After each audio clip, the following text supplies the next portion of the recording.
رحمة للعالمين الحمد لله رب العالمين والصلاة والسلام على سيد الأنبياء والمرسلين اما بعد فاعوذ باللہ من الشیطان الرجیم بسم اللہ الرحمن الرحیم۔ درود و سلام کی فضیلت میں سرکار نامدار مدینے کے تاجدار دو عالم کے مالک و مختار باذن پروردگار صلی اللہ تعالیٰ علیہ وآلہ وسلم کا فرمان عالی شان ہے، جمعے کے دن مجھ پر کثرت سے درود و سلام بھیجا کرو، کیونکہ یہ حاضری کا دن ہے۔ اس دن میں فرشتے حاضر ہوتے ہیں۔ جو کوئی مجھ پر درود و سلام بھیجتا ہے اس کا درود و سلام مجھ پر یعنی میری بارگاہ میں پیش کیا جاتا ہے،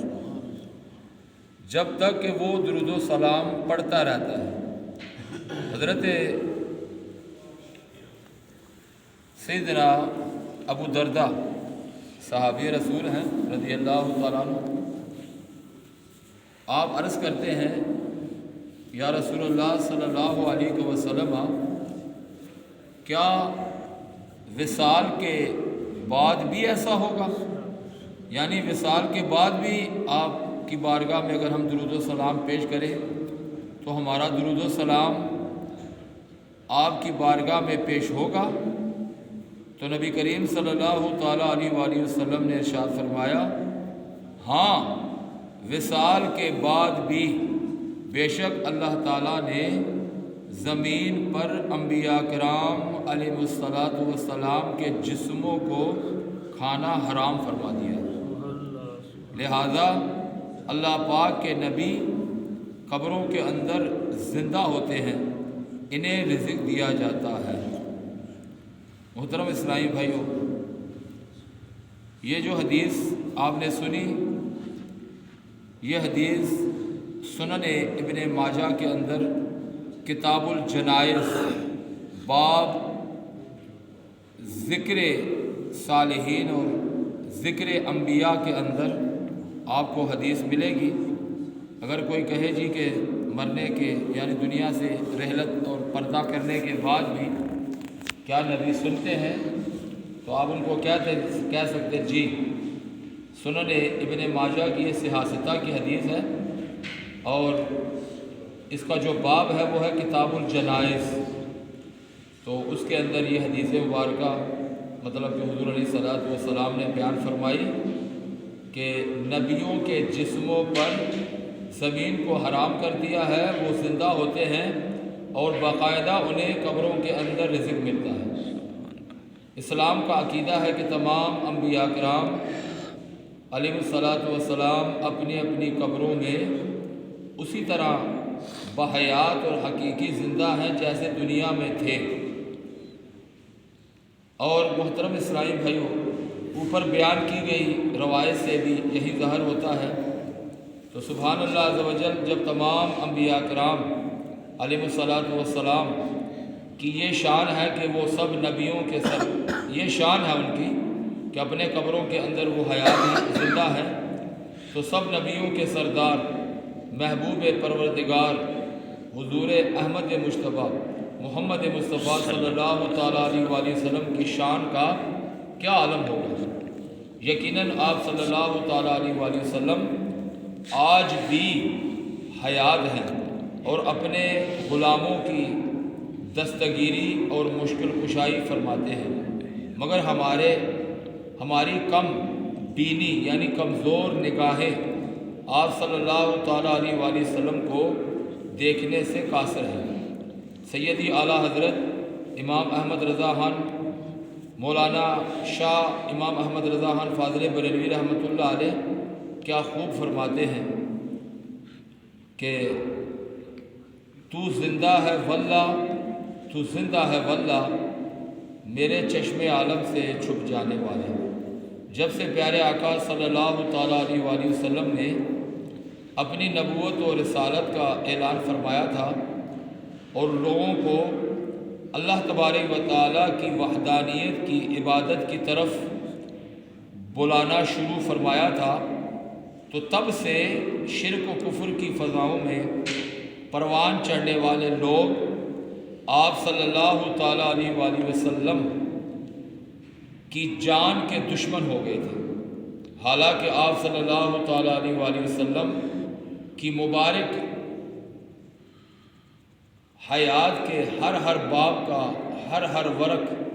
ان کے سامنے موجود تھا، جو شبنم سے زیادہ پاکیزہ، پھول سے زیادہ شگفتہ اور آفتاب اور مہتاب سے زیادہ روشن اور چمکدار تھا۔ ظاہری اور باطنی ہر قسم کے عیب و برائی سے حضور علیہ الصلوۃ والسلام کی حیات مبارکہ پاک تھی۔ اس کے باوجود وہ آپ صلی اللہ تعالیٰ علیہ وآلہ وسلم کو جھٹلانے لگے، نبوت کی روشن نشانیاں دیکھ کر بھی نعوذ باللہ جب لاجواب ہو جاتے اور کچھ بن نہیں پڑتا تو انہیں سحر و جادوگری قرار دیتے، نعوذ باللہ۔ ظالموں نے آپ صلی اللہ تعالیٰ علیہ وآلہ وسلم کی راہ میں کانٹے بچھائے، جسم نازنین پر پتھر برسائے، استغفر اللہ، تکالیف اور مصائب کے پہاڑ حضور علیہ الصلوۃ والسلام پر توڑے اور طعن و تشنیع کا بازار خوب گرم کیا۔ ان تمام مظالم میں اس وقت اور اضافہ ہو گیا جب اعلان نبوت کے 10ویں سال آپ صلی اللہ تعالیٰ علیہ وآلہ وسلم کے چچا ابو طالب اور اس کے کچھ روز بعد ام المومنین حضرت سیدتنا ام خدیجہ الکبریٰ رضی اللہ تعالیٰ عنہا کا انتقال ہوا۔ رحمت عالم نور مجسم صلی اللہ تعالیٰ علیہ وآلہ وسلم نے ان تمام رکاوٹوں کے باوجود دعوت اسلام کے موقف کو ترک نہ فرمایا اور لوگوں کو کفر و شرک سے روکتے رہے۔ اس نازک دور میں جو کوئی بھی آپ صلی اللہ تعالیٰ علیہ وآلہ وسلم کی دعوت حق کو قبول کر کے مشرف با اسلام ہوتا، کفار کے جو جور و ستم کا وہ نشانہ بن جاتا۔ بہرحال وقت رفتہ رفتہ گزرتا گیا اور ہمیشہ کی طرح یہ سال بھی اپنے اہتمام کو پہنچا۔ پھر 11ویں سال جب وہ شروع ہوا اعلان نبوت کا، تو اس میں بھی طعن تشنیع اور جور و ستم کا بازار اسی طرح گرم رہا اور پیارے محبوب صلی اللہ تعالیٰ علیہ وآلہ وسلم تمام تر رکاوٹوں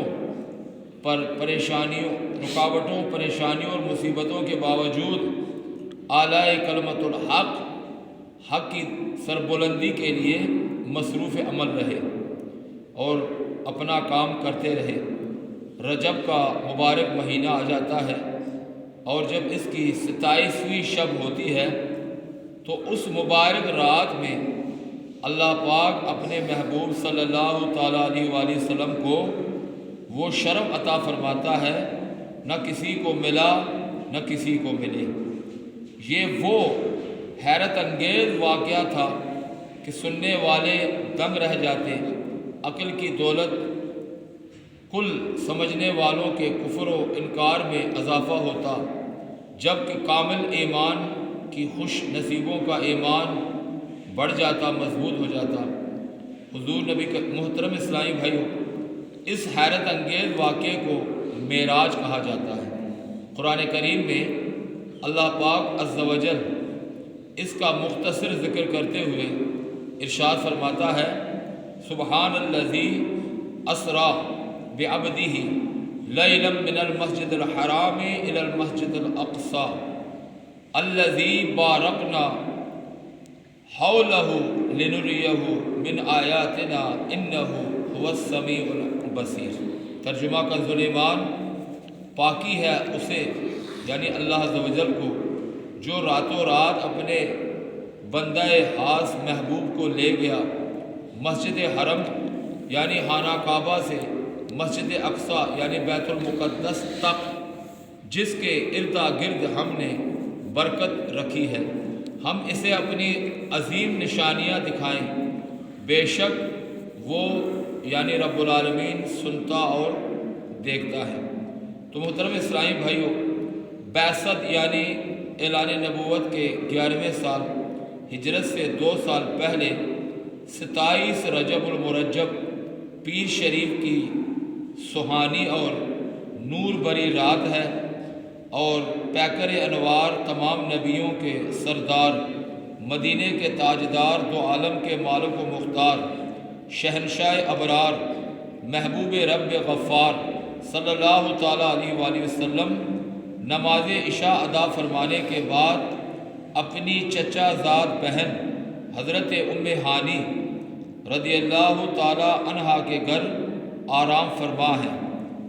کہ دولت خانہ اقدس کی مبارک چھت جو ہے وہ کھلی،